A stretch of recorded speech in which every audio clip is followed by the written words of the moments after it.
Good morning, one and all. We are here to uh, have an experiment on valve timing diagram of a single cylinder 4-stroke diesel engine. So before we get into the actual experiment, what exactly an valve timing diagram will we'll talk about that. So valve timing diagram is nothing but it's a diagram that gives an idea about the opening and closing time of the valve. So basically this is how a typical valve timing diagram look like. Assuming that this is the TDC and this is the BDC. So top dead center and the bottom dead center, out of which assuming this is it sometimes look like a circular one and sometimes it look like a spiral. It all depends what kind of diagram you are writing. So right now, since it's a diesel engine, we are writing something similar to the spiral. Okay, so starting from intake valve opening, and intake valve opening has been mentioned, which is going to be at TDC, and all the way the suction of air takes place, and valve has to be closed at the end of the suction stroke. So piston moves from TDC to BDC in that stroke. Moving on, there will be a compression where no valve has to be opened during that time. So no valve has been opened during that time, and out of which there will be a compression by that end. And since it's a diesel engine, I am trying to explain both the petrol, even I just want to squeeze it here. FI stands for fuel injection, or it can be a spark ignition also. So spark or the fuel will be injected at the end of compression stroke, that has been mentioned. So following that there will be a combustion initiated, and that leads to an expansion process. Expansion stroke takes place, and the piston moves from TDC to BDC during the expansion. That could be observed. Following that, exhaust valve has to be opened. That's the fourth stroke. Exhaust valve opens, where the burnt gas will be sent to the exhaust or the atmosphere through the exhaust pipe. So exhaust valve will be opened during that time, and the exhaust gas, the pollutant gas, will be made to move out of the cylinder, and by the end of that stroke there will be a closing of exhaust valve takes place, and that completes the cycle, which consists of suction, compression, expansion and exhaust. This was about the theoretical diagram, but not all the engine works on the theoretical way. So there will be an actual where opening of a valve doesn't take place in an instance. So it takes a time. So before we start having a suction somewhere here, that is basically at the end of at the beginning of TDC, the piston moves from TDC to BDC. Intake valve has to be opened bit earlier. So in an actual diagram, intake valve will be opened bit earlier. That could be seen here, and the suction will not be just 180 degrees of crank angle. So it will be just more than that. That has to be added. Following that, there will be a suction all the way up to the BDC, but during the suction, there will be a still inertia, where if we open the exhaust inlet valve for some more time, there will be chances of having more volumetric efficiency. So to add that, so intake valve will be closed bit later than the BDC. So BDC in the munduke we can observe it is closed somewhere here. So this makes it having a suction more than 180 degrees. So in the theoretical it was just 180, here it is more than 180. Whereas the compression starts after this. So intake valve has to be closed, valve has to be closed. So the compression starts somewhere here, and the fuel has to be injected. Since it's a diesel engine, what we are discussing right now, I have just removed the spark ignition. The fuel injection takes bit early because there will be something called ignition delay period. So counting that has to be taken care. So fuel will be injected somewhere here, whereas it takes some time to have a combustion, and that's where the combustion begins. That has to be start from TDC, and it all the way takes place up to the combustion or basically expansion takes place up to this end. What happens is once the fuel get ignited, combustion takes place, there will be a release of exhaust gas. So that exhaust gas has to be let out, or else it will dilute the other charge that consists of air and fuel mixture, that is a charge within the cylinder itself. To avoid the dilution of the charge, exhaust valve will be opened very early compared to any other opening and closing angle. So exhaust valve will be opened very early, and so that dilution doesn't take place. That's where the expansion ends. Expansion still takes place, but exhaust will already overlap it. Okay, so exhaust valve opened, and it will be opened all the way, even the cycle closes, there will be something more than that. Okay, exhaust valve will be closed beyond the cycle closes. Okay, so sometimes there will be there will be some time where the next cycle intake valve will be opened, and the current cycle exhaust valve will not be closed yet. So there will be a chance the fresh charge can pass through the exhaust valve. So there is a chance, and that period is called as overlap. Overlap will always be there. That cannot be avoided in an actual cycle. That's pretty important. Before we conduct the experiment, these are the specification of the engine what we are doing the experiment on. So it has a bore of 141.73 centimeters, millimeters. It has a swept volume of 4,207.6 cc. It has a rated power of 10.5 kilowatts, and it works on diesel engine, and it has a rated speed of 475 rpm. It's a very big engine. As we can see, it's almost a 4.2 liter engine. Moving on, we have done the experiment. As we conduct the experiment, we measure the circumference of the flywheel, which measured 269 centimeters. From the calculation, the formula 2 pi r, which is circumference formula, we can find r is equal to 42.8 centimeters, and this is the tabular column. We have it, and the position between, as we measure the distance between the position between IDC and inlet valve open, it was measured at 11 centimeter, and from the calculation, this is the formula, theta is equal to S by R. S is the distance that is being measured, S by R, R is the radius, it's 42.8 into 180 by pi. By using that formula, we can calculate the angle between the inner dead center to inlet valve open. So it measured 14.72 degrees. So that's been made here. On a similar fashion, we have written all the calculation that's been done, out of which inner dead center to exhaust valve close is 8, but the angle is 10.7. Outer dead center to inlet valve close, outer dead center to exhaust valve open, and ODC to ODC is been measured for getting the circumference value, and that measures the angle of 360 degrees. So these are the readings that are being taken up for this particular engine. Thank you. So this is the 4-stroke single cylinder diesel engine that we are conducting the valve timing diagram experiment on. So this is the yes. So this is the flywheel. This is the brake drum. So this, I guess you can see this. There is a crankshaft. There is a connecting rod. There is a cylinder. The piston could be seen from here. This is the fuel governor, and this is the decompression lever.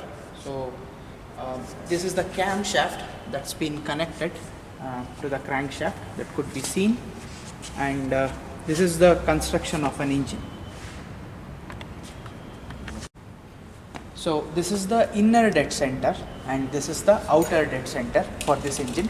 Since it's an horizontal engine, we don't call it as an TDC and BDC, which is a top dead center and bottom dead center. Instead, inner dead center, IDC and ODC, outer dead center, this is what we call. Before we start the valve timing diagram, the experiment, we need to mark the inner dead center where exactly it lies on the flywheel. So what you are seeing is a cam.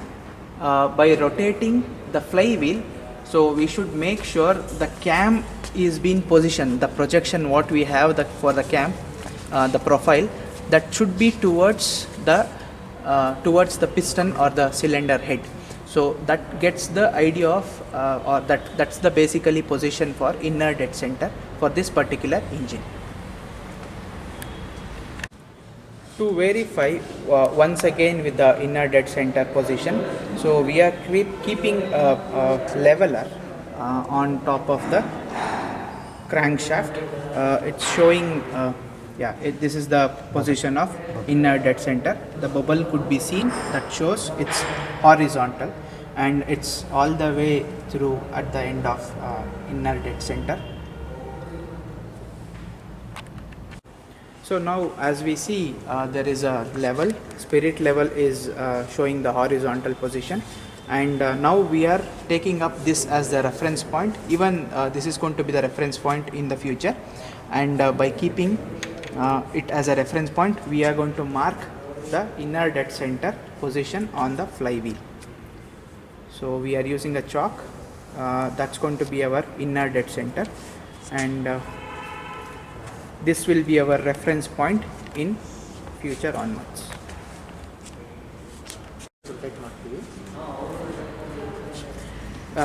The next in the experiment is marking the outer dead center. By rotating in the clockwise direction, the piston will move all the way to the outer dead center, and by keeping the spirit level once again, making sure that it's horizontal in position, so we'll just mark the outer dead center in the similar way what we did it for inner dead center. So by keeping the same reference point, we are marking the outer dead center.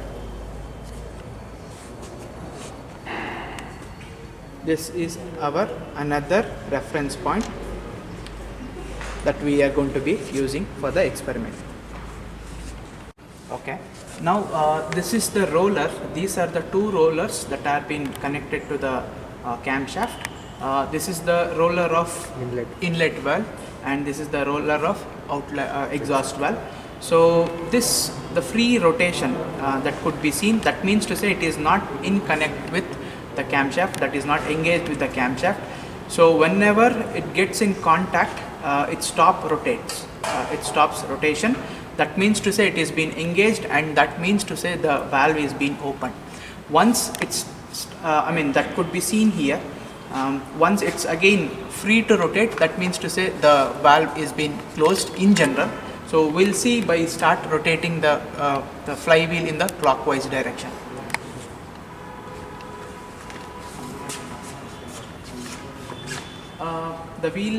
The flywheel is rotating in the clockwise direction. So still the inlet valve is free. That means it's not yet open. The profile is very close now. The cam profile that could be seen. So it's not free now. The inlet valve, that could be seen. It's free, and now it's not free. Inlet valve roller is not free, and that's where we need to mark the inlet valve open in the flywheel, on the flywheel. So again we are marking with the same reference point that could be seen. That could be seen now. Marking done on the flywheel, and we call that as IVO, inlet valve open. Similarly, we continue to rotate in the same clockwise direction until unless this gets freed up. Now the now the roller is rotating and it's not free, that could be seen. Once it gets free, that shows inlet valve is being closed. So the flywheel has to be rotated always in the clockwise direction. Yeah, now the flywheel, the roller is bit free, and they are rotating it back so that we'll get to know exact position of inlet valve close.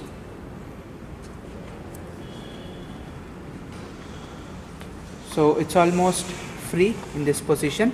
So now we are taking up the same reference point, and we are marking inlet valve. We are marking the inlet valve close. IVC represents inlet valve close. Next, in the similar way, this is in the case of inlet valve. Now this is going to be the exhaust valve. So now it's free. We have to rotate the flywheel in a clockwise direction until unless it gets engaged, and the whatever the freeness it has in the moment, that has to be it should stop. It should not freely move.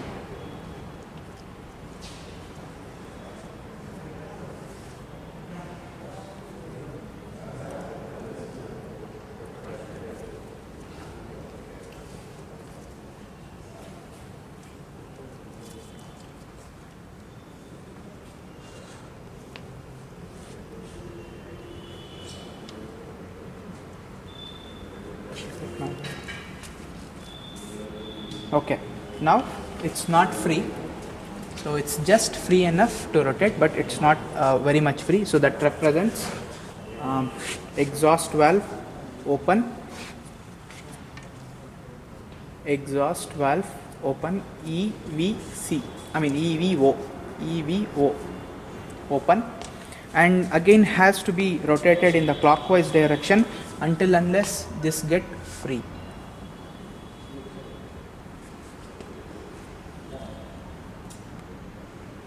So this has to be rotated until unless it gets free to rotate on its own. It's still hard to rotate it. Yes.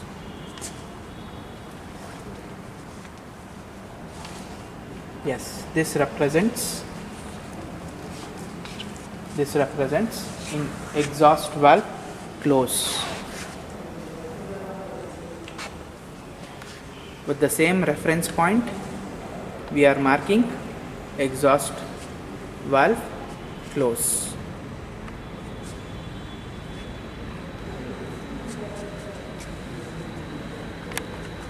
Exhaust valve close, EVC is being marked.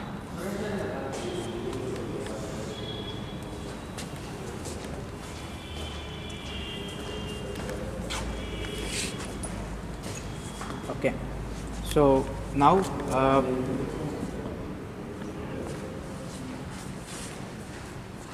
using the so the measurement has to be taken from the IDC, so that since it's very near to inlet valve open and exhaust valve close, so this is going to be our reference point. So we are going to measure using the tape, measuring tape.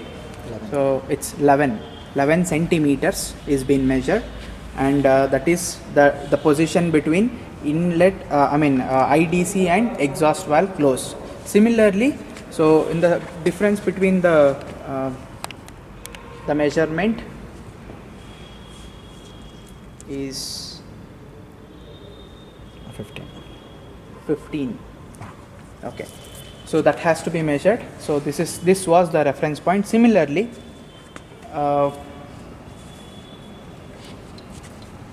inlet valve close and exhaust valve open is very close to ODC, so we are measuring it from here.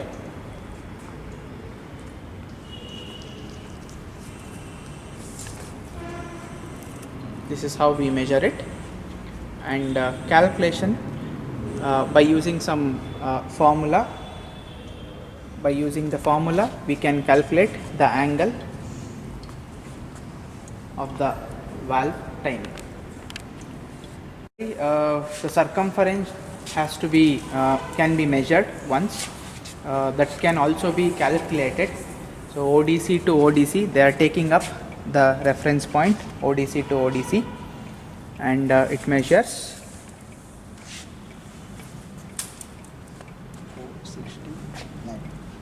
269 centimeters. It measures 269 centimeters.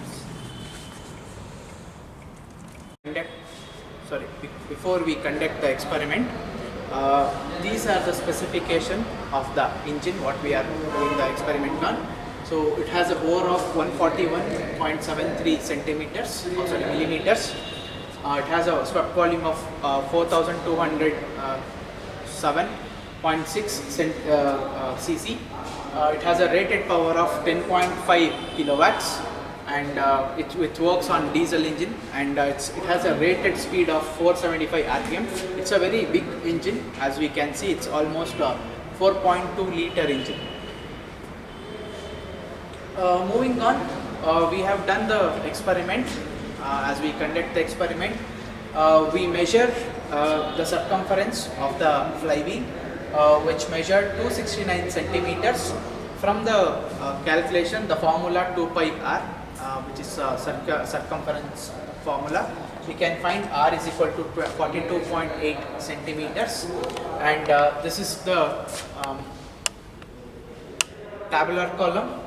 We have it, and the position between, as we measure the distance between the position between IDC and inlet valve open, it was measured at 11 centimeter, and from the calculation, this is the formula, theta is equal to S by R. S is the distance that is being measured, S by R, R is the radius, it's 42.8 into 180 by pi. By using that formula, we can calculate the angle between the inner dead center to inlet valve open. So it measured 14.72 degrees. So that's been made here.